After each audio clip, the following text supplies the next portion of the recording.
Confirma aí pra mim, galera, rapidinho. Tá dando pra me ouvir? Aí, show.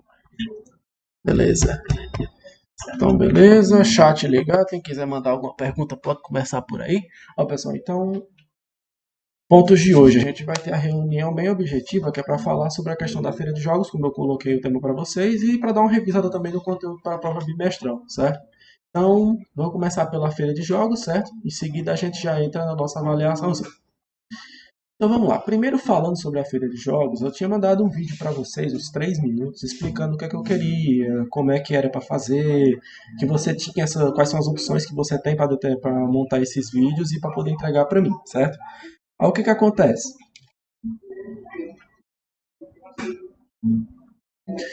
Existiam várias opções, várias formas de vocês fazerem isso. Então, o que que a gente vai fazer no caso?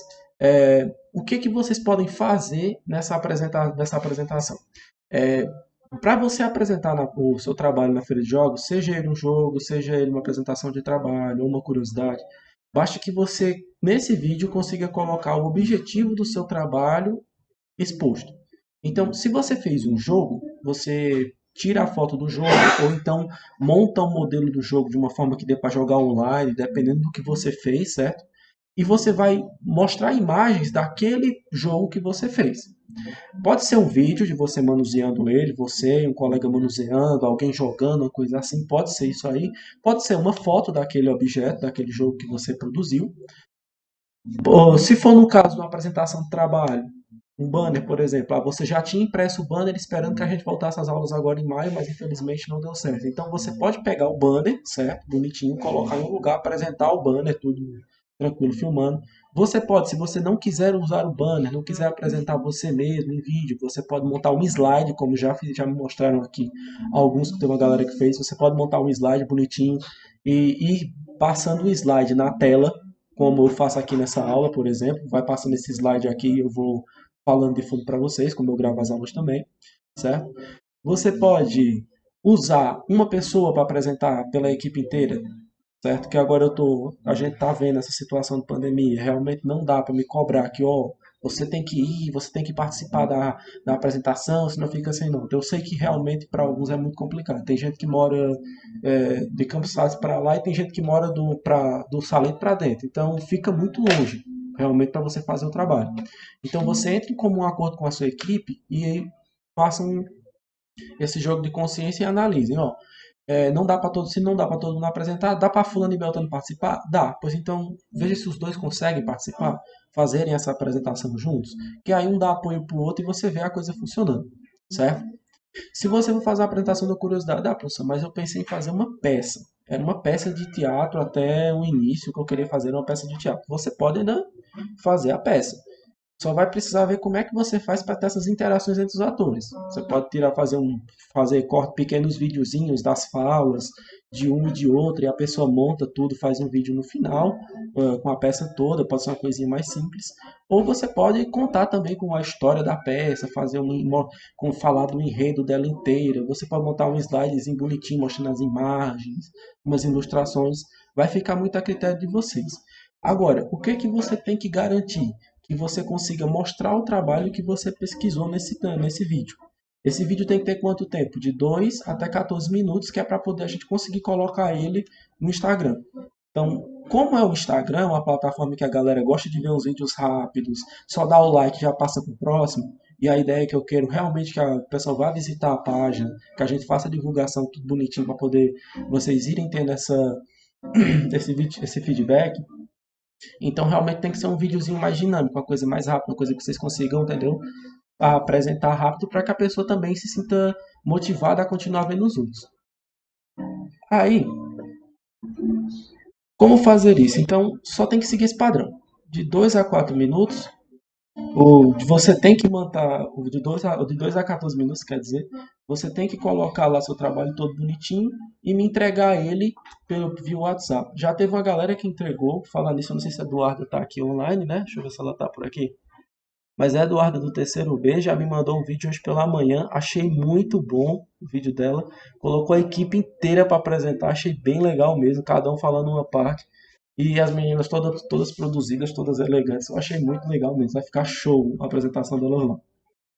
Outra coisa que eu queria combinar com vocês é o seguinte: como é uma apresentação de feira, certo? Então a gente vai ter aquele visitação. A visitação vai ser online? Vai. Você vai ter a pessoa que vai lá ver o vídeo. Só que ela pode ter alguma pergunta, certo?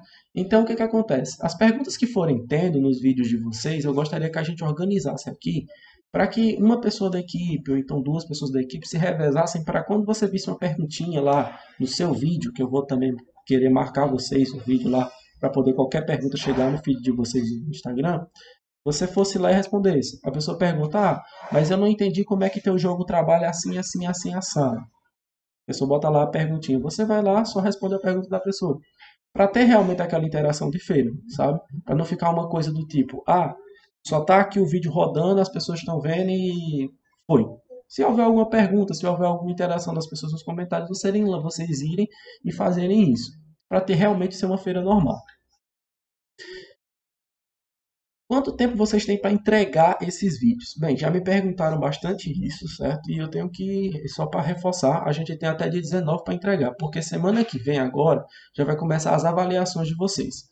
As avaliações, como a gente sabe, vai ser aquela semana corrida. Então vocês vão ter avaliação na segunda, na terça, na quarta e na quinta, se eu não me engano. Sexta-feira eu não tenho certeza.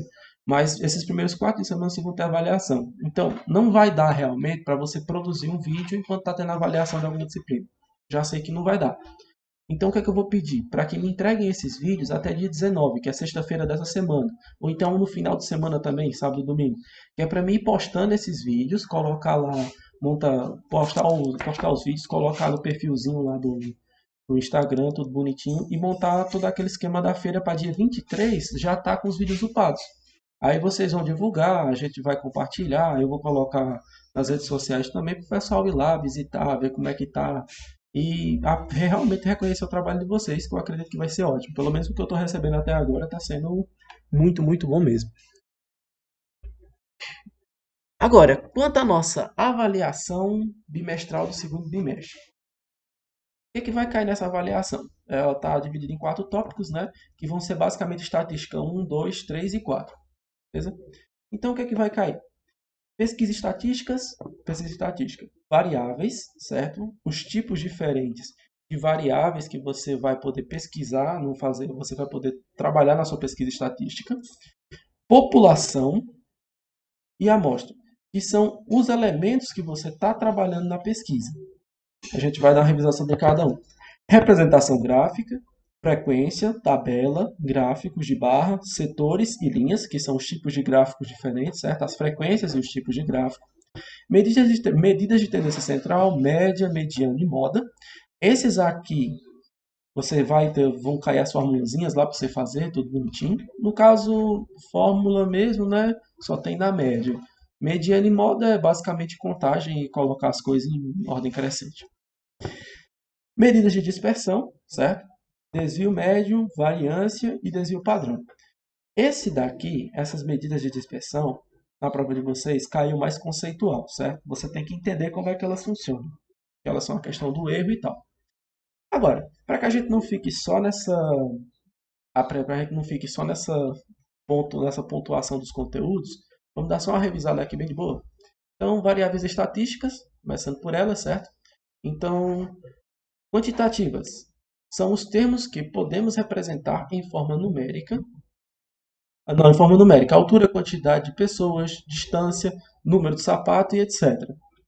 Variáveis qualitativas, objetos que podem ser, ou adjetivos que podem ser atribuídos, características que não expressamos em números. Cor dos cabelos, etnia, gênero, manias e etc. Então, as nossas variáveis do estudo estatístico, elas são basicamente as características que você vai atribuir àquele seu elemento da sua pesquisa. Então, eu tenho ali, estou entrevistando pessoas, são as características que eu estou atribuindo àquelas pessoas que eu estou procurando colocar na minha pesquisa. Então, quando são quantitativas, essas características elas são representadas em números, certo? Então, tem números que expressam para mim quem são essas variáveis, certo? Quando elas são qualitativas, eu já estou trabalhando com a questão de adjetivos mesmo. Você pode pegar pelo sentido da palavra na gramática mesmo, que é característica que você dá a um objeto e tal.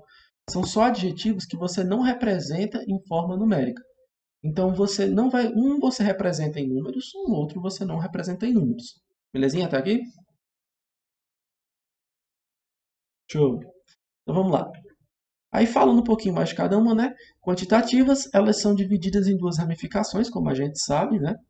A primeira ramificação é a quantitativa discreta, são as quantidades que podem ser representadas por números inteiros, quantidades, ovos, pessoas, animais, atendimentos e etc. Então, tudo que você pode representar por número inteiro, que você conta como sendo um inteiro, você conta cada elemento como sendo uma unidade, ele vai ser o que a gente chama de variável quantitativa discreta.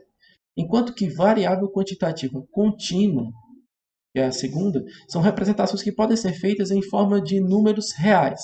Altura, volume, massa, velocidade e etc.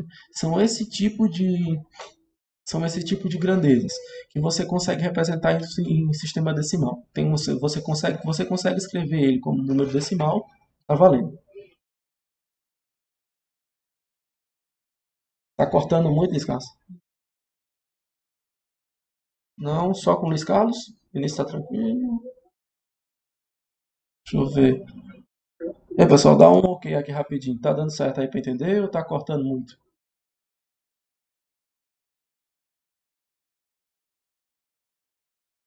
Então é uns e outros não, né? Também tá tranquilo. Eita, pô. Galera, realmente tá acontecendo um problema com alguns provedores de internet aqui, viu? Parece que a Mob tem outro provedor também que está com problema de oscilação no sinal. Aí pode ser isso. Eita. Não, mas realmente a internet hoje está bem estável mesmo, galera. Eu acho que é por isso. Tem uns que você está conseguindo transmitir para uns, então realmente a minha conexão está aí, né? Deve ser outras aqui. Até aqui, essa questão de variáveis da quantitativa, a discreta e a contínua. Deu para pegar, pelo menos, essa parte aqui? Dá só um ok aqui para mim, gente, no chat mesmo que já funciona. Boa. Emily sim. Lucas sim, Manuela sim, Felipe. Isso, beleza. Pronto. Agora é que a gente já viu que quantidades podem ser representadas em números inteiros, discretas, ou números decimais contínuas, certo? Lembrando, a pegadinha aqui das contínuas, galera, que vocês vão ver muito no Enem, é que ele representa a quantitativa contínua, ela basta que ela possa ser representada em forma decimal, tá? Pode vir ela representada em número inteiro? Pode. O cara pode botar para você uma tabela todinha de, sei lá, de quilômetros rodados por um carro, tá entendendo? E só botar número inteiro. Só tem número inteiro. 1, 2, 3, 4, 10 quilômetros, 20 quilômetros, tudo número inteiro. Mas se ele te perguntar que variável é aquela, se ela é uma quantitativa discreta ou contínua, você tem que entender que é contínua porque a quilometragem, que é a distância percorrida, ela pode ser representada em número decimal. Beleza? A pegadinha geralmente é essa, que é o pessoal mais usa. Você bota a variável lá como numeração inteira, e aí você acaba ficando, não, mas eu acho que é discreta, porque só tem número inteiro. Só que na verdade ela é contínua, basta que possa ser representada em número decimal. Agora vamos para a qualitativa. Já no caso da qualitativa, acontece também duas situações. Você vai ter a qualitativa nominal, que é um adjetivo que não representa nenhum tipo de ordem ou intensidade. Cor, gênero, estilo musical, preferência pessoal e etc. Então, no caso, são aqueles adjetivos que você só diz o que a pessoa tem. Não, a pessoa é uma pessoa negra. Não, a pessoa é homossexual. A pessoa ela tem o cabelo loiro. Não, a pessoa tem olhos azuis. São aqueles adjetivos que você simplesmente dá e que não tem realmente uma intensidade. Ele não vai representar para você uma escala, ele não vai colocar a pessoa numa ordem de grandeza em relação à outra, tá entendendo? Ele é só um adjetivo, só uma característica. Simples assim. Já quanto à quantitativa ordinal, essa sim, ela dá para você uma questão de ordem. Ela posiciona a pessoa em relação a alguma coisa. Então, por exemplo, no caso da ordinal, é o adjetivo que serve para ordenar ou representar intensidade, nível de escolaridade, posição na lista de frequência, ordem de chamada, intensidade de intensidade, de afinidade, etc. Então, se representa uma intensidade, é muito, é pouco? Posso sim. Tu pegou até onde, mas tu chegou a ver aqui, tu chegou a entender essa questão de nominal? Dá só confirmar aqui para mim rapidinho. Não? Beleza. Ó, o que que é quais são as variáveis qualitativas? Elas são adjetivos, beleza? É um adjetivo, é uma característica que eu dou para a pessoa, certo? Ela não é representada em número. É uma cor, é uma preferência, é uma música que ela gosta, é qualquer adjetivo desse que você não tá para botar em números, belezinha? Aí vamos lá. No caso, tem dois tipos para qualitativa. A nominal, um adjetivo que não representa nenhum tipo de ordem ou intensidade, cor, gênero, estilo musical, frequência pessoal ou preferência pessoal e etc. Então, são aqueles adjetivos que você dá, que eles não exprimem intensidade, não exprimem ordem. Você não vai perceber nele que, se a pessoa me dá esse adjetivo, ela me coloca sobre determinada característica ou abaixo de determinada, sobre determinada pessoa ou abaixo de determinada pessoa. Se ela me der esse adjetivo, ela não me coloca como melhor ou pior do que alguém. Ela não me posiciona em uma determinada ordem específica. São características livres que você vai ter e que você não vai sentir que está sendo posicionado em nada. Beleza? Já na questão da ordinal, você está lidando com um adjetivo que serve para ordenar ou representar intensidade, nível de escolaridade, posição na lista de frequência, ordem de chamada, intensidade, de afinidade, etc. Nesse caso aqui, você está trabalhando com afinidade, com intensidade, com afinidade, com ordem. Então, você é o primeiro. Você é você é o primeiro, você tem um nível de escolaridade, você está no terceiro ano do ensino médio, então significa que abaixo de você tem o segundo, ainda tem o primeiro ano. Você é, é, foi o campeão dessa competição, então significa que você está acima e tem uma outra sequência de pessoas que estão abaixo de você já que você venceu. Então você tem muito interesse nesse assunto. Então significa que se você tem muito, também tem a pessoa que tem pouco interesse nesse assunto. São características que colocam você em uma ordem específica, certo? Ou expressam uma intensidade, que existem várias intensidades, ou expressa uma ordem que você, quando recebe esse adjetivo, você já sabe que tem uma galera ou acima ou abaixo de você, certo? E você já sabe se posicionar. Belezinha até aqui? Deu certo, Neto? Dá um okzinho aí, meu filho. Deu certo? Se não deu certo. Beleza, beleza. Vamos para a próxima, então. População e amostra. A população e a amostra são duas coisas que às vezes a gente confunde, certo? Elas deixam de ser o que você está estudando? Não. Mas o conceito de população e o conceito de amostra é, digamos assim, toda amostra faz parte da população, mas nem toda população é uma amostra. Podemos dizer isso. Para confundir você, mas vamos simplificar agora o negócio. A população e a amostra são os elementos que você está estudando, certo? Toda pesquisa que você fizer, população e amostra são os elementos que você está estudando. A população, ou universo estatístico, por sua vez, ela vai ser o quê? São todos os elementos aos quais essa pesquisa se refere, sem exceção. Esses elementos são definidos pelas características que colocam eles em um conjunto específico. Todos eles juntos formam população.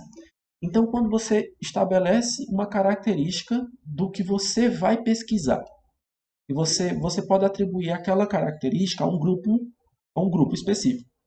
Esse grupo, seja de animais, seja de pessoas, seja de objetos, ele vai ter ali, vai englobar, vai ser uma característica comum a todo aquele grupo.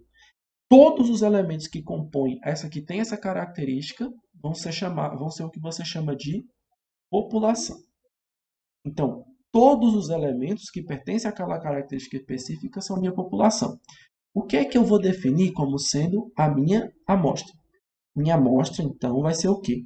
Apenas uma pequena porção da população total, sendo uma representação da quantidade maior. É interessante, para exatidão da pesquisa, que essa amostra seja o mais heterogênea possível dentro da população. Então, o que é a amostra? A amostra, ela nada mais é do que você pegar dentro da população e tirar um pequeno grupo. Então, eu tenho todas essas pessoas, todos esses objetos, todos esses animais aqui, certo? E são todos os que pertencem àquela característica que eu estou estudando. Ah, são os bois, os que têm chifre. Você bota aqui, certo?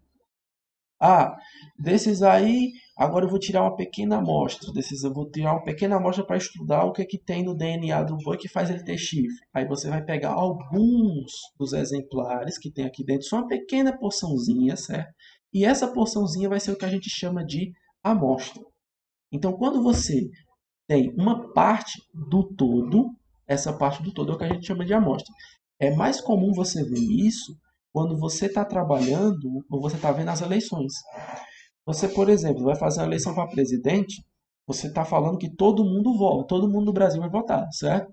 Não sei quantos milhões de brasileiros vão votar para presidente. Só que você percebe que o Datafolha te dá esses números aí de quem está na frente e quem está atrás, mas às vezes ele não passa na tua casa para perguntar em quem tu vai votar.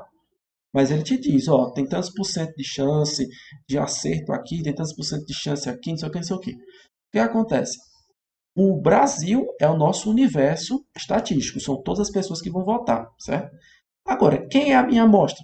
Eles vão pegar uma amostra da população, uma parte pequena da população, e essa parte pequena da população é o que vai fazer com que eles tenham uma noção de como é que está a situação eleitoral. Se tem mais gente que vai votar em tal candidato, ou se é mais gente que vai votar nesse outro candidato, quem é que vai votar em quem, e aí é onde eles tiram aqueles gráficos. Beleza?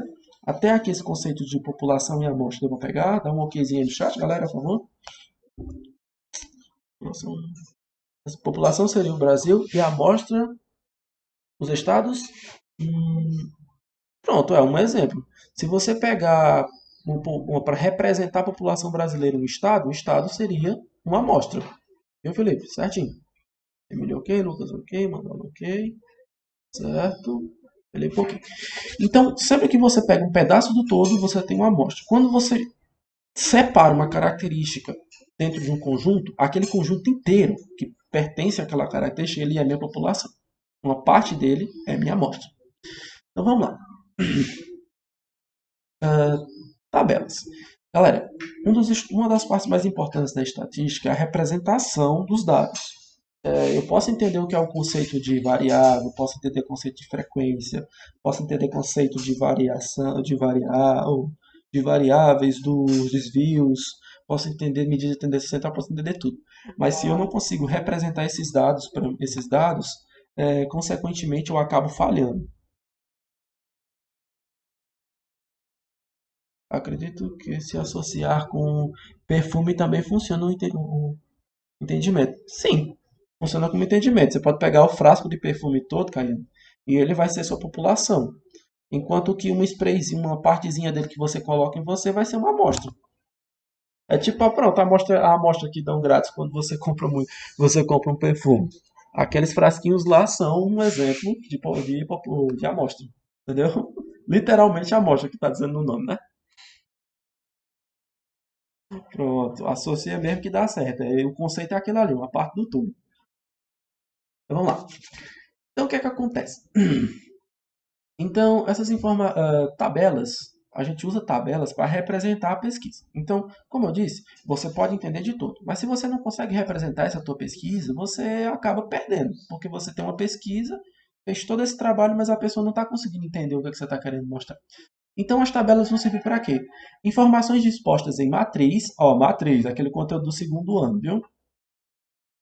Retangular, separada por linhas e colunas, que permite uma análise mais rápida dos dados específicos. Então, a tabela ela serve para você separar os elementos, certo? Em linhas e colunas, no qual essas linhas e colunas vão te dar números da existência de uma determinada variável. Então, eu pesquisei alguma coisa, certo? Uma variável específica. Aquela variável, eu vou conseguir encontrar os números de aparição dela, de ocorrência dela, né, no caso, o número de ocorrência dela, olhando uma respectiva coluna e uma respectiva linha. O encontro dessas duas vai me dar um número que vai corresponder àquela variável com aquele nível de aparição, ou então aquela variável com aquela porcentagem de aparição, dependendo do que você esteja usando. Como começar uma tabela? Quando começamos a analisar uma informação específica de um grupo, recebemos dados de cada elemento separadamente, para que seja mais claro a importância de cada informação, facilitando o manuseio. Quantificamos cada característica, formando um perfil que permite entender o grupo. Então a tabela ela começa quando você tem muitas informações. Você tem muitas informações e você precisa trabalhar com essas informações. É como se você fosse fazer uma pesquisa. Quando a gente vê, por exemplo, uma pesquisa de censo, quando uma pessoa vem na tua casa perguntar quantas pessoas moram lá, se você tem geladeira, TV em casa, esse tipo de coisa, você vê que a pessoa ela pega uma ficha, ela traz uma ficha, onde ela anota as informações. Tipo, para você, ela pega uma ficha. Para a casa do vizinho, ela pega outra. Quando ela chega para fazer o tratamento desses dados, agrupar esses dados, ela tem um monte de dados separados. Ah, tem tanta televisão nessa casa, tem não sei o que, essa daqui tem isso, tem tantas pessoas morando aqui, não sei o que, não sei o que, não sei o que. Ela sai jogando esses dados. É montada uma matriz com todos esses dados ali separados, beleza? E o que, que a pessoa faz? Ela pega esses dados que estão ali naquela matriz, jogados de todo jeito, e agrupa. Tipo, eu quero saber quantas pessoas existem na cidade de Campos Sales, aqui no centro. Aí foi nas pesquisas das casas e descobriu que existem tantas casas e cada casa que eu fui tinha tantas pessoas nessa casa, nessa. Então o que que ele faz? Ele pega aqueles numerozinhos separados por residência, soma tudo de uma vez e já obtém o número de habitantes da cidade. Ou então, ah, quero saber quantos aparelhos de televisão, né? Quantos aparelhos de televisão existem na casa das pessoas. Aí, nessa casa aqui tinha um, nessa tinha dois, nessa tinha três, nessa tinha um de novo, nessa tinha não sei quanto. Eu quero saber em média quantas televisões existem para a pessoa, o campo salense. Ele vai lá, soma todos aqueles números, divide pela quantidade de residências e calcula a média lá bonitinho. Então, a tabela ela começa para você organizar os dados. Sempre que você tenta organizar os dados em uma matriz retangular, você tem o que a gente chama de tabela. Então vamos lá. Segunda, quantificamos os dados. Então, o que é quantificar os dados? É fazer esse tipo de situação aqui. Ó. Por exemplo, se eu pego uma tabela em que eu tenho lá, faço uma pesquisa sobre o gênero musical que as pessoas gostam. A pessoa pode dizer que gosta de forró, gosta de rock, gosta de funk, gosta de pop, pode dizer que gosta de dois, três, todos os estilos de uma vez, tá entendendo? Vai depender só do gosto da pessoa. Mas o que acontece? Depois que eu pego esses dados que estão todos separados ali, eu fiz a pesquisa, a pessoa disse que gosta de forró e gosta de funk, que ela gosta de rock e gosta de pop, que ela gosta de hip hop, de piseira, de pop, de funk, de rock, de forró, tudo ao mesmo tempo, gosta da mistura doida. Então, o que acontece? Quando ela faz, você pega todos esses dados que estão naquela matriz ali, você sai quantificando cada um. Você vem na coluna que corresponde ao forró e soma quantas pessoas gostam de forró. Bota aqui. Ah, vai na coluna que tem a galera que gosta do rock. Soma quantos? Coloca aqui. Quantos gostam de funk? Soma tudo, coloca aqui. E assim você vai fazendo. Você obtém os dados de aparição de cada uma dessas variáveis. A tabela é esse esquema aqui, ó. Essa organização dos dados para que fique mais fácil o entendimento. Então, ó, por exemplo, só olhando para essa tabela aqui, você além de conseguir descobrir quantas pessoas gostam de cada estilo musical, você consegue determinar também ó, o total de pessoas que foram entrevistadas. No caso, 21 pessoas. Então, são aquelas informaçõezinhas que, quando você organiza, elas geram uns campos parecidos com esse. Vamos lá? E os dados que você pega para. Isso. É os dados que você pega para montar os gráficos. Isso mesmo. Isso. Exatamente, Luiz Carlos. Esses aqui são os dados que a gente usa para montar os gráficos e esses são os dados que você usa porque são os mesmos dados que você usa para montar a porcentagem. Dá para você montar os gráficos já dessa daí, que tem dessa tabela já que ela está aí também. Dá para você montar ele em forma de porcentagem também. Então, esse daqui são as informações organizadas. Daqui que a gente começa a partir já para as representações gráficas, mas é isso mesmo, viu? Então vamos lá. Agora, existem o que a gente. Agora, essa numeração que eu boto aqui em cada um desses elementos é o que a gente vai chamar de frequência. Certo? As numerações que você estabelece para cada uma das variáveis pesquisadas na sua pesquisa estatística é o que a gente chama de frequência. A frequência ela pode ser de vários tipos. No caso, a frequência ela pode ser FA, que é a frequência absoluta, o número de elementos, o número de elementos contados em cada característica, certo? Então, no caso, você vai contar cada aparição de cada característica no seu matriz total e vai colocar um númerozinho aqui, certo? O número mesmo de aparição, ou o número inteiro, certo? Ele vai ser o que a gente chama de frequência absoluta. Agora, pode acontecer outro tipo de frequência também, que é o quê? Quando você coloca esses dados em forma de porcentagem. Como nesse caso aqui, ó. Eu tenho 21 pessoas, certo? Nessa pesquisa. E aqui eu vou ter 24% de aparição do forró, 29% de aparição do rock, 19% de aparição do funk, 38% do pop, 33% do piseiro, 24% do hip hop. Cada uma dessas aparições aqui vai corresponder a uma porcentagem em relação a esse número total de pessoas. Quando eu calculo essa porcentagem, ó, são 5 pessoas de 21, corresponde a 24%.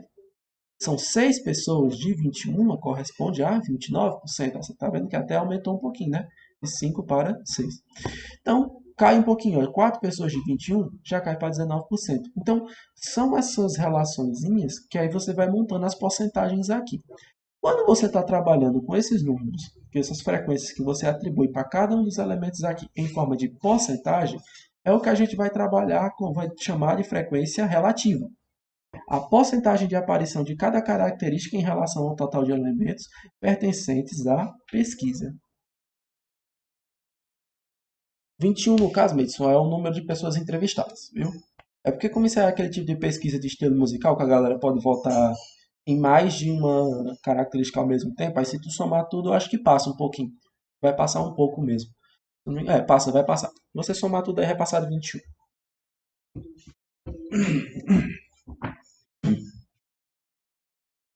Ei, tá cortando muito, galera? Confirma aqui no chat, só pra ver se o áudio tá chegando assim que dê pra ler ou pra ouvir. Rapidinho aí, tá bom? Dá pra... Ok, aqui. Beleza? Então vamos lá. Então vamos lá. Continuando. Então, ó, representação gráfica. Agora, quanto à representação gráfica, pessoal, tem 3 tipos de gráfico que realmente esse a gente não tem como escapar. Você tem que entender você tem que entender o funcionamento deles. Porque além desses gráficos aqui serem os mais comuns caindo em avaliações externas, são os gráficos que quando você vai trabalhar em qualquer emprego, os gráficos que a pessoa te entrega. Se você vai trabalhar, não importa onde seja, o cara vai te entregar um gráfico, ele te entrega geralmente um desses 3 aqui. Certo? O mais comum é esse de barras aqui ainda por cima. Você tem que realmente dar uma lidazinha para poder entender e ver como é que funciona. Mas são os 3 tipos de gráficos mais comuns que vocês mais vão encontrar. Para trabalho, para estudar para avaliações externas. Na escola mesmo, você pode perceber que a gente de vez em quando traz algum gráfico para a sala. Ele vem em um desses 3 formatos aí. Os gráficos, são os melhores gráficos, mais fáceis de usar, que você mais encontra. Então, ó, representação gráfica. Tem 3 tipos básicos. Gráfico de barra, de linha e de setores. Vamos começar pelo de barras. Representações de dados em forma de barras. Muito bom para demonstrar as diferenças entre quantidades. Podem vir em 2 tipos, gráfico de barras vertical e gráfico de barra horizontal. Galera, esse gráfico de barras ele é muito útil, certo? E eu digo, ressalto que é muito útil para representar diferenças de quantidades. Eduardo, isso quer dizer que só serve para isso? Não. Quer dizer que ele é muito útil para isso. Se você tentar representar quantidades, você vai ter uma representação muito, muito boa mesmo com ele. Chegando até mesmo a ser superior aos outros gráficos. Dá para você representar outras coisas nele, Eduardo? Dá. Você pode representar de tudo num gráfico. Depende só da organização que você dá para os dados que você vai colocar no gráfico. Você pode representar de tudo. Agora, se você for representar quantidades, minha indicação que eu lhe dou é isso aqui. A pessoa vê logo, tipo, quem é que foi mais votado nessa eleição? Você bota um gráfico de barra lá, é o mesmo gráfico que a TV gosta de usar em época de eleição. É aquele gráfico que ele vem nesse formato aqui, ó. Que são essas torres que você vai ter aqui, certo? E que você coloca, eles colocam o candidato aqui embaixo, certo? Aqui onde está o cursorzinho. Ele coloca o candidato aqui e aqui em cima ele coloca a porcentagem de votos do candidato. Aí você já entende logo que ele foi mais votado do que esse candidato aqui, por exemplo. Ó. Esse candidato laranjinha aqui, entendeu? O gráfico de barras, ele vem nesse modelo aqui, que é o vertical, que você tem aqui número de preferência por esporte, aqui no caso é um gráfico referente a esportes, tá? Então, o número de preferências por esportes, pessoas que preferem determinados esportes aqui. O tipo de esporte, no caso aqui você vai ter no gráfico de barra vertical, aqui nessa parte de baixo, as características ou os elementos que você está estudando. Aqui na parte vertical você vai ter o número de aparição, a frequência, a porcentagem, o dado referente a cada um desses elementos aqui na vertical, beleza? E essa torrezinha ela vai crescer até encontrar, ela sai daqui de baixo até encontrar o número correspondente com ela aqui em cima. E aqui, ó, você vai ter legendas nesse gráfico. Essas legendas são essenciais. Você tem que ler elas para você conseguir entender. Aqui, por exemplo, tem a legenda que ajuda a gente a entender o que está sendo pesquisado. Ó. O futebol, o basquete, o vôlei e o handebol, certo? Então, bem aqui, ó, desse lado de cá, você consegue ver as diferentes, certo? Modalidades esportivas aqui. Essa legenda ajuda a gente a entender que cada barra dessa corresponde a uma modalidade dessa daqui. Ele também pode vir no modelo de barras horizontais. E aí só há uma inversão. Né? Tá vendo que aqui embaixo era o tipo de esporte ou o tipo de elemento que está sendo pesquisado? Ele estava deitado, né? Horizontal. Agora ele ficou ó, vertical. Só essa diferença. Aqui, ó, em pezinho, você vai ver na vertical que tem a frequência, o número de elementos de cada um, a porcentagem, o número de elementos referente a cada uma dessas características, cada um desses elementos estudados. Aqui no horizontal, você vai ver que ela está na horizontal, ela está aqui deitada, está aqui no chão. E a legenda aqui também ó, permanece a mesma, certo? Então a diferença entre esses dois gráficos é só que eu pego esse daqui ó, e giro ele e ele fica desse jeito. Belezinha? Até aqui tá dando para pegar direitinho?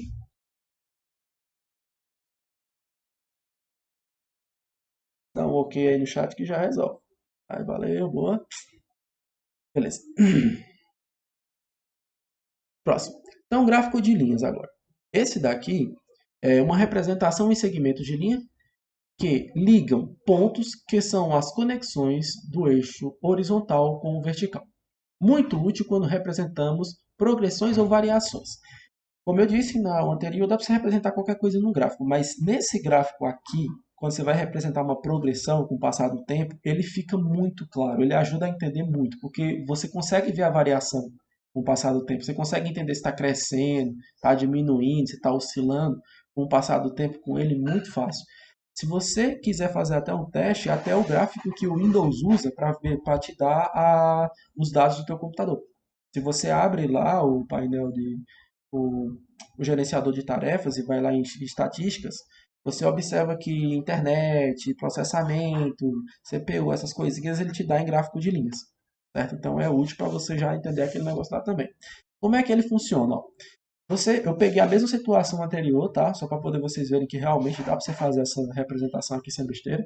E vai acontecer o seguinte, ó, aqui na horizontal você vai ter os elementos estudados, no caso nossos tipos de esporte, e aqui na vertical você vai ter o número de preferências por esporte, ou a frequência, ou as porcentagens referentes a cada um, certo? O número referente a cada um.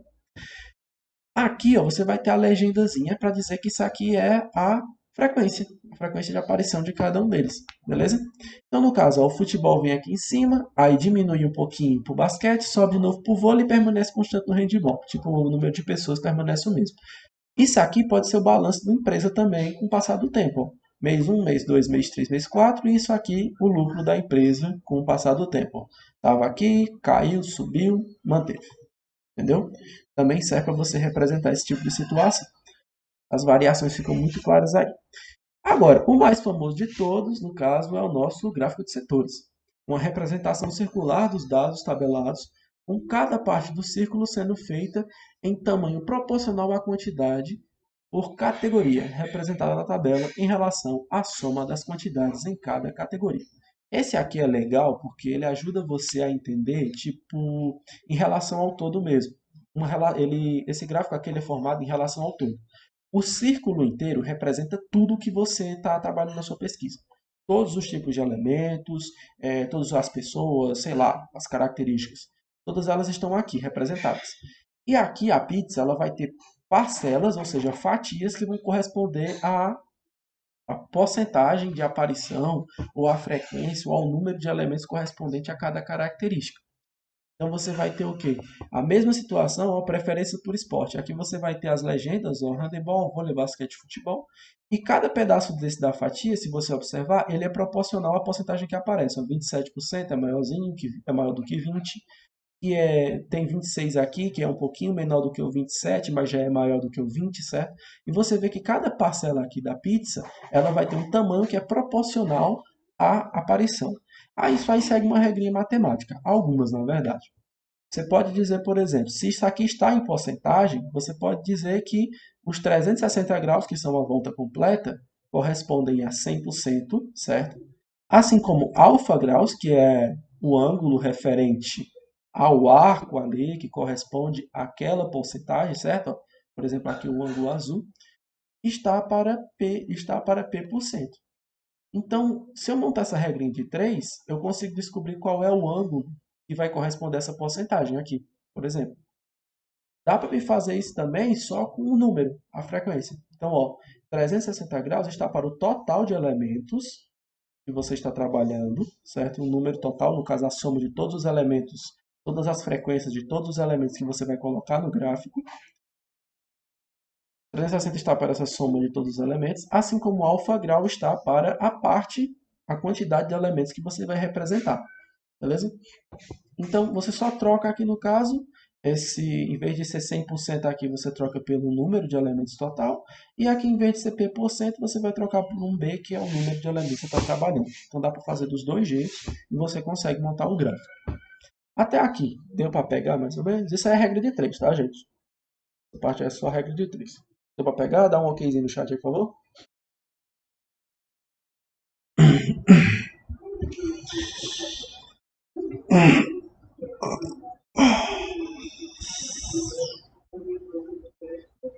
E os que não estão entendendo, não tenho vergonha de dizer não, não, porque aí eu volto, explico de novo, não tem besteira não. Certo? Então vamos lá. Agora vamos para as medidas de tendência central. Já quando você conseguiu fazer as representações gráficas, você já sabe quem são as variáveis, você já determinou como é que você vai quantificar essas variáveis em forma de tabela, você já tem as frequências absolutas, já tem a frequência relativa, montou o gráfico, corresponde a tudo. A pessoa vai ter que trabalhar agora com a situação que você vai ter que fazer alguma coisa com essas informações que eu te dei em forma de tabela. Fazer a tabela é fazer a pesquisa. Tá pronto aqui, galera. Ó, é isso aqui. A tabela, os dados separados por categoria. O que você pediu na pesquisa, tá aqui. Toma, é teu. Ah, dá tantos por cento disso, dá tantos por cento daquilo. O gráfico é assim, ó, você pode observar esse gráfico, não sei o que. Você deu as informações. Agora aqui a gente já vai entrar na situação em que você vai tentar entender ou vai tentar trabalhar com essas informações. Você vai pegar as informações que te deram em forma de tabela, frequência, não sei o que você pesquisou, e agora a gente já vai começar a trabalhar essas informações a nosso favor, fazer o que a gente quer com essas informações. Então vamos lá. São medidas que utilizamos para centralizar, ou medidas, são métodos que utilizamos para centralizar medidas, dando uma característica única a um conjunto de informações diferentes. Muito importante na forma de caracterizar as informações, permitindo um trabalho mais abrangente sobre a população, dando uma margem de assertividade maior. O que acontece? Você pode pegar elementos, quando você está trabalhando com variáveis quantitativas, tanto a contínua quanto a discreta, e você vai ter números que representam cada uma daquelas características. O que acontece? Quando você tem esses números que representam cada uma daquelas características, galera, você vai precisar, em algum momento, centralizar. Se for muito dado, muita coisa separada, você vai precisar centralizar, focar seu estudo. Ó, eu estou trabalhando com esse dado aqui. E eu preciso agora caracterizar essa população. Essa população tem tantos por cento, tem, por exemplo, alturas. Alturas é muito comum. Ou então faixa etária de idade, melhor ainda. Ah, essa população aqui é a população da escola, a galera tem tantas pessoas com 15 anos, tantas pessoas com 16, tantas pessoas com 18, tantas com 17, e você tem ali as idades, isso aqui, e você precisa direcionar uma campanha para vocês. A pessoa não vai querer fazer a campanha para cada idade separada, porque existem muitas. Então, o que ela faz? Ela reduz isso ali a uma medida que caracteriza todo mundo. E é isso que a gente vai ver agora. Então, centralizamos características aqui nas medidas de tendência central. A primeira e a mais comum de todas é a que a gente usa todo bimestre na escola, que é para calcular a nota de vocês, que é o que a gente chama de médias. As médias elas podem ser de dois tipos, tá, galera?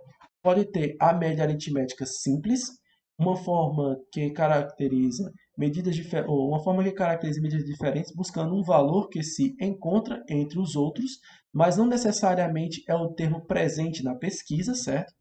A média aritmética simples.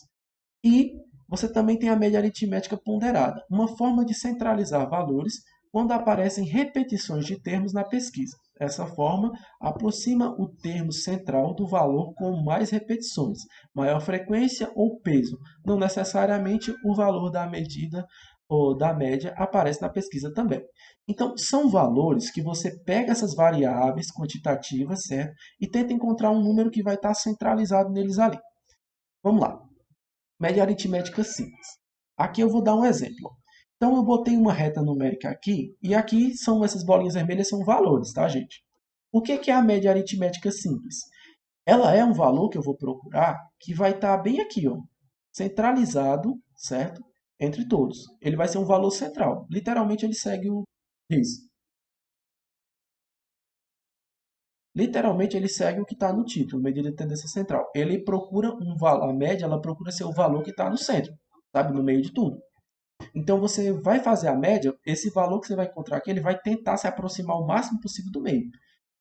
Aí quando a média aritmética simples, certo? Que você tem uma repetição de cada elemento, você tem, não tem aparições repetidas de cada elemento, ele procura se posicionar aqui no meio da maneira mais central possível, certo? Agora, quando você tem muitos elementos aqui baixos, por exemplo, e você tem um elemento que é maior do que todos aqui, ó, essa discrepância entre os elementos, você vai observar que isso aqui, quando você fazendo os cálculos, faz com que esse termo ele tenda um pouco mais a ficar mais para esse lado de cá, esse lado da esquerda. A mesma coisa quando você tem um elemento aqui baixo, certo? E tem muitos elementos maiores aqui. A tendência é que o termo acabe sendo puxado um pouco para o outro lado. Belezinha? Então, esse verdinho aqui vai ser o que a gente chama de média. Vai ser representado por este x barra. A média, como é que eu calculo? A média é o termo que ela é dado pela soma de todos os elementos que você está pesquisando, ou seja, todas as variáveis quantitativas aqui, você soma todas elas, divide pelo número de variáveis que apareceram e você já tem a média, que é esse valor mais centralizado. Outra forma que vocês também podem acabar encontrando, e que não seria um absurdo encontrar em uma avaliação externa e nem vestibular essas coisas, é essa daqui, ó, porque ele coloca esse símbolo aqui que a gente chama de somatório. O que é o somatório, galera? Somatório é esse símbolo grego aqui, que ele vai indicar para mim a soma, que vai do elemento do i igual a 1 até o enésimo elemento. Geralmente a notação mais comum é essa daqui mesmo, em que você vai ter o que aqui? Na frente dele, você vai ter o elemento a qual ele está se referindo, e aqui nessa parte de baixo, você vai ter o começo dos elementos que você está somando. No caso, ó, observe aqui que está partindo do 1. Então, o i aqui é igual a 1, certo? E vai até o enésimo elemento. Observe que a soma aqui está indo até o elemento n, então ele para no n, certo? Dos elementos xi. Os elementos xi são esses elementos aqui que estão aparecendo na nossa soma, que são colocados aqui na frente, sobre o número total de elementos. Isso aqui é uma forma de reduzir a notação disso, beleza? Então, eu reduzo isso aqui colocando ele dessa forma. Certinho? Ah, Eduardo, precisa decorar isso aqui? Não, mas entenda que aqui ele só está somando esses elementos que vão do i até o n. Você pode usar só essa fórmula aqui, é até mais fácil. Belezinha? Mas é bom que você entenda para poder depois não se confundir, caso veja diferente. Então vamos lá. O que eu tenho que anotar aqui para poder entender isso é que o xi são os elementos da pesquisa, certo? E o n é o número de elementos da pesquisa. Então, xi são cada elemento separado e n são a soma de todos. Média aritmética ponderada. No caso da média aritmética ponderada, você vai ter então a reta aqui, você vai ter um elemento aqui que ele vai se repetir mais, certo? Então vai aparecer mais vezes que os outros. Você vai ter aqui no centro a média, certo? O elemento central, você vai ter o centro aqui dessa pesquisa. Agora, como existem mais repetições de um respectivo elemento, a tendência é que essa média ela venha se aproximar mais desse número total de repetições aqui. É tipo, eu tenho 10, tenho, tenho 10 aqui em cima, tenho um 0, tenho um 2 e tem um bocado de 5. A tendência é que esse número aqui, essa média que eu vou achar, ela vai se aproximando mais, esse termo nessa média, ela vai se aproximando mais desse termo que mais se repete. Mais repete. Cada vez mais, se você, quanto mais você aumenta isso aqui, mais a média se aproxima desse valor aqui, que é o que tem maior repetição. Termo que mais se repete. Então vamos lá. A média, no caso, agora aqui a gente vai trabalhar com a notação x barra p, né? Média aritmética ponderada, um pzinho é só para representar esse ponderado aqui, certo? E essa média ela vai se aproximar do termo que mais se repete, ou dos termos que mais se repetem. No nosso caso aqui, o que é que você vai fazer? A conta só ficou um pouquinho maior, mas ainda é a mesma coisa. Aqui em cima você vai ter cada elemento, certo? Ó, os x aqui são os elementos da pesquisa, vezes KI, que é o número de aparição de cada elemento, ou seja, a frequência de cada um. Somo todos esses produtos aqui, ó, o elemento vezes a aparição do primeiro, mais o elemento vezes a aparição aqui também, mais o próximo elemento vezes a próxima aparição, mais assim até chegar no último. Aqui embaixo você vai colocar o número total de elementos, certo?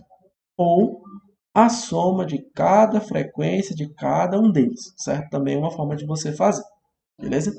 Então, posso escrever isso aqui ainda dessa forma. Aqui você vai ter esse somatório, certinho, beleza? Mesmo esquema do anterior, aumentando só esse K, I, certo? Que é o número de aparições. E aqui embaixo um somatório do número de aparição de cada um deles, que vai representar essa soma que está aqui embaixo. Precisa decorar isso aqui do mesmo jeito? Não, mas você precisa conseguir entender como é que funciona isso aqui, certo? Então, KI é o número de repetição de cada elemento. Agora, mediana, mais fácil. Mediano mais fácil não, segundo mais fácil. Uma forma de encontrar o valor que se posiciona exatamente entre todos os diferentes, ou entre todos. Diferente da média, esse não considera valores individuais de cada termo para encontrar, entregando um termo que possui o mesmo número de elementos acima e abaixo dele, em ordem crescente. O que isso quer dizer? Observação, o centro dos termos quando posicionados do maior para o menor. Então, o que acontece? Essa medida de tendência central, ela não vai considerar você fazer uma conta com o número de aparição de cada elemento, sei o que. Ele só vai pegar e tentar determinar quem é o termo que está no centro, exatamente no centro. Então, vamos lá. Se eu tenho aqui, por exemplo, esse primeiro termo, esse segundo, esse terceiro, o quarto, o quinto, e aqui eu vou ter, então, elementos que vão ter tamanhos diferentes, certo? O que a mediana faz? Primeiro você pega todos esses elementos aqui e sai posicionando do menor para o maior. Então, primeiro 2, depois o 1, depois o 4, depois o 5, por último esse 3, da ordem do menor para o maior. A mediana, ela vai querer o termo que está central aqui em todos eles. Então, quando eu posiciono eles do maior para o menor, eu vou pegar o termo que está exatamente aqui no centro. Eu vou chamar de mediana, MD. Pode acontecer também quando o número de termos é ímpar. A mediana aparece na pesquisa. Então, quando você tem um número de termos aqui ímpar, essa observação é importante, a mediana é esse termo que vai estar aqui no centro, certo? Ele vai ser um número que está na pesquisa e vai estar aqui no centro, isso é normal. Agora, quando o número de termos é par, por exemplo, nesse caso aqui eu aumentei uma bolinha a mais, né? Olha o que vai acontecer. Eu vou posicionar aqui, ó, do menor para o maior, certo? E o que é que vai acontecer? Você vai observar que existem dois termos aqui no centro, certo? Ó, tem dois para cá e dois para cá, certo? O valor de cada termo não está interferindo aqui não, só estou querendo o valor dos termos que ficam no centro. Se eu tenho dois termos aqui que estão no centro, eu faço a média entre esses dois valores, a média aritmética simples, e o que eu obtenho é o que eu vou chamar de mediana. Então, observação, calculamos a média entre os dois valores centrais, o resultado é a nossa mediana. Tem como aparecer três valores centrais? Não. Ou aparece um, ou aparece dois. Se tiver três, vai ter um aqui no meio, e esse que está no centro, ó, com 3 para cá e 3 para cá, vai ser o que eu vou chamar de mediana automaticamente. Belezinha? rapidinho aqui no chat, até aqui. Deu pra pegar? Deu pra pegar? Tá dando pra entender? Tá muito complicado? Como é que tá? Beleza. Opa, show. Vamos lá. Agora a moda. Esse aqui é o mais tranquilo, certo? Realmente bem, esse aqui é o mais tranquilo mesmo. O termo que mais se repete, sendo assim o elemento que mais aparece. Pode não existir moda quando todos os elementos possuem o mesmo número de repetições. Isso aí a gente vai chamar de amodal. Então, o que é a moda? É o elemento que mais se repete, certo? Então, é que nem a moda normal que a gente conhece. Então, o que está se repetindo muito é o que eu vou chamar de moda, aquilo que acontece, aquilo que acontece em várias situações, aquilo que você vê mais é o que eu vou chamar de moda. E o que que acontece? A moda, ela tem várias nomenclaturazinhas bonitinhas, mas a gente já centraliza ela em duas mais centrais. Se não tem moda, se todos os elementos aparecem com a mesma quantidade, todos eles aparecem duas vezes, ou todos eles aparecem uma vez, ou todos eles aparecem 50 vezes cada um, você vai dizer que esse grupo de elementos é amodal, beleza? Então, agora, se tiver um elemento que se repete menos, certo? Tipo, tem um elemento que aparece uma vez, tem outros 40 elementos que aparecem duas vezes cada um, por exemplo, então você já tem 40 modas diferentes, beleza? Porque a moda ela vai depender da existência de um elemento ser uma frequência de aparição ser menor do que as outras. Se existir pelo menos uma que é menor do que as outras, então você já tem moda ali naquela situação. E a moda, ela pode ter quantidades diferentes. Se houver só uma moda, é unimodal. Se houver duas modas, é bimodal. Se houver três modas, trimodal. E assim sucessivamente. Aquele mesmo esquema dos títulos de um time de futebol qualquer. É, como é que diz? Bicampeão, tricampeão, tetacampeão, penta, hexa. Vai ter essa nomenclatura que vai explicar para você quantas modas tem naquele grupo. Se houver várias modas, basta dizer que é multimodal. Ou seja, existem várias. Dá para você dar o número já de modas, o nome, certo? Você pode anotar como o número de modas, ou você pode só dizer ali, ó, multimodal. Existem várias modas. Existem um número de modas maior do que um. Certo? Então, tem mais números que se repetem acima dos outros. E aí, se você já sabe quantos números se repetem, você já tem essa noção da frequência de quantos números se repetem mais do que os outros, você já tem a definição da moda ali. Pronto. Agora vamos lá. Medidas de dispersão. São representações que nos ajudam a entender as variações nos dados, nas variações dos dados. Então vamos lá. Dessa forma, podemos criar margens de erro e trabalhar com maior assertividade. A ideia é trabalhar com as possíveis descentralizações que vão existir na população. Então, galera, o que acontece aqui? Observação ajuda a entender os possíveis erros da medida de tendência central. Galera, as medidas de tendência central, elas colocam as coisas no centro. Elas dizem, ó, tem esse valor aqui que representa essa situação toda. O que são as medidas de dispersão? A gente sabe que existe um valor ali que é central, mas existem variações. O valor do centro, ele pode às vezes nem estar dentro da pesquisa. Existem valores abaixo dele, existem valores acima dele. Então, o que acontece? A gente usa as medidas de dispersão para poder verificar qual é o número, digamos, para a gente determinar a margem de erro para aquela medida de tendência central. E assim a gente trabalhar com mais assertividade em cima da população do estudo que a gente está trabalhando. A questão de moda ficou claro, gente? Dá um ok aí no chat, por favor. Manuela, Martins,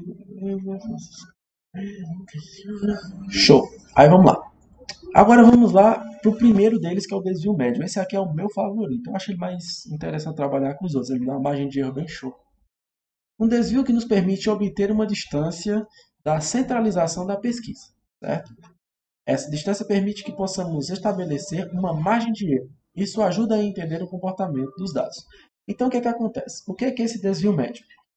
O desvio médio é quando eu pego a média, ou seja, a medida de tendência central média, certo? Pode ser a média aritmética simples ou a ponderada, não importa. E eu faço isso aqui, ó.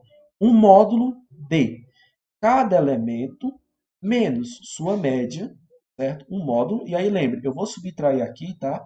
E como está dentro de módulo, o sinal vai ficar positivo no final, viu? mesmo que aqui gere um número negativo. O sinal, como está dentro de módulo, vai ficar positivo. E eu vou fazendo essa diferença entre cada elemento e a média, certo? Coloco todas essas diferenças dentro do módulo aqui e somo todas. Por último, eu divido pelo número total de elementos que aparece na pesquisa. Quando eu faço isso, eu tenho o que eu chamo de desvio médio. Também posso escrever assim, ó, como sendo o somatório de igual a 1 até n dessas diferenças aqui, ó, do xi menos as médias dividido pelo número total de elementos. A variância, galera, o quadrado da diferença apresentado no desvio médio dividido pelo número total de elementos da pesquisa. A diferença, gente, entre a variância e o desvio médio é, em vez de você botar um módulozinho aqui, ó, na anotação, que aqui tinha um módulo anterior, você tem um parêntese. Você faz a diferença entre os dois e eleva ao quadrado. É, não, mas dá uma relaxada, vai dar certo. Mas tu deu para pegar o outro? Que é a questão só de subtrair e deixar com sinal de mais. Entendeu? Hein, Vinícius? Mais ou menos. Deixa eu voltar aqui. Ó, o que acontece aqui? Ei, bicho, ei, Lucas, eu vou ficar devendo um exemplo mais. Mas é porque esses slides aqui, eu estou pegando das nossas aulas de estatística que a gente já viu lá no coisa. Então, eu já botei no YouTube. Então, realmente eu já fiz os videozinhos com exemplos disso aqui. Se der para tu dar uma olhadinha lá depois, viu? É para resolver, né? E mais na frente, só essa daqui e a outra, e aí já termina tudo.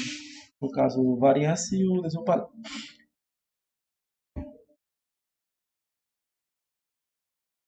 Eita. Vai ficar um pouco mais difícil, Lucas, mas pode ficar tranquilo que depois você pegar essa daqui, quando você ver a videoaula também vai ficar muito mais fácil. Então vamos lá. O que a gente vai fazer? Ó, boa, Lucas. Ó, o que vai acontecer aqui, ó? Você vai pegar cada elemento da pesquisa, subtrair pela média, certo? E colocar o resultado em módulo. O resultado aqui vai ser um número, pode dar um número positivo ou negativo aqui dentro. Mas, quando você colocou ele em módulo, você vai pegar o número que deu aqui, com o sinal de mais, e somar com o segundo elemento menos a média, certo? Aí faz o mesmo processo, subtrai, deixa com o sinal de mais, soma com o anterior. Você vai fazendo isso para todos os elementos. Soma tudo, divide pela quantidade total de elementos e o que você vai ter é o nosso desvio médio. Certo? Essa parte aqui do somatório é interessante porque pode realmente aparecer em livro, ou então até no Enem mesmo. Não isenta de colocar lá, não. Então é bom que você dê uma olhadinha só para você entender como é que é o esquema. Mas o cálculo mesmo é feito aqui, ó. Certinho? Beleza? Vai. Não, mas o vídeo aula lá tá bem mais de boa mesmo. Eu botei até o exemplo até menor, vai ficar até fácil de fazer de cabeça as contas. Ó, mas aí a ideia que hoje é que a gente só veja, no caso, dê uma revisada só nas fórmulas mesmo, viu? Pronto, aí, vai. Então, ó, variância. O quadrado da diferença é entre os desvios, os nossos desvios padrões. Então, toda vida, lá naquele anterior, a gente estava com um módulo aqui, lá de fora. No caso desse aqui, o que, que eu vou fazer? Eu vou pegar essa diferença e vou levar ao quadrado. Galera, essa diferença aqui, ela pode dar um número positivo ou negativo. Quando eu elevo ela ao quadrado, ela vai ficar positiva. Ela sempre fica positiva. Não tem como ela ficar negativa, ela fica positiva. Então, consequentemente, eu posso até pegar as diferenças que eu fiz de módulo da anterior lá, só elevar ao quadrado, certo? Uma por uma separadamente, claro. Somar todas elas e dividir pela quantidade de termos. E aí você já vai ter o que a gente chama de variância, que é outra forma de você calcular esse erro. Aí o que acontece? Na videoaula eu explico que essas medidas de dispersão, elas são importantes porque elas vão te dando, como é que diz, valores diferentes. E com esses valores diferentes, essas três, elas vão te dar uma noção de qual é a medida de dispersão certa que você tem que usar. Então, ó, tem casos em que essa variância aqui, ela vai dar um número maior do que o desvio médio. Tem casos em que o desvio médio vai dar um número maior do que a variância, certo? E aí, quando você calcula o desvio médio, calcula a variância, você vai tendo uma noção, opa, o desvio aqui é mais ou menos isso, é mais ou menos isso, E aí você consegue determinar o que a gente chama de margem de erro. A terceira é o desvio padrão, DP. Raiz quadrada da variância. Então, eu vou pegar a variância que eu calculei na anterior e tirar a raiz quadrada dela. Somente isso. Achei essa raiz quadrada, eu já tenho aqui no caso a minha, eu já tenho aqui no caso meu valor, meu desvio padrão, certo? O que acontece? Esse desvio padrão, ele ajuda, quando eu tenho a desvio médio, desvio padrão, a variância e o desvio padrão, eu tenho três valores separados. Geralmente, o que acontece em estatística? Como você tem três valores separados, cada um deles vai dar diferente um do outro, né? Que são operações diferentes. Pode acontecer de ser igual também, mas muito raro. E o que você vai ter? Você vai ter três possíveis margens de erro. Quando você vê um deles tendo uma discrepância muito grande dos outros dois, você já entende que não é por ali a margem de erro que você quer, a mais exata. Aí você já vai tirando aquela margem de erro da jogada, beleza? Aí o que acontece, né? Essa análise dos desvios, ela ajuda a gente, no caso, a entender como é que funciona como é que a gente consegue montar essas margens de erro para trabalhar com os dados. Então, quando eu trabalho com esses dados, certo? Eu preciso dos nossos desvios padrões para poder montar a margem de dizer, ó, tá o mais exato possível, tá aqui dentro dessa margem. O valor que eu estou procurando está aqui dentro, para ficar o mais exato possível. Galerinha, então por hoje foi isso, tá? Vou tirar aquela foto massa aqui de vocês para colocar no slide. Vixe Maria.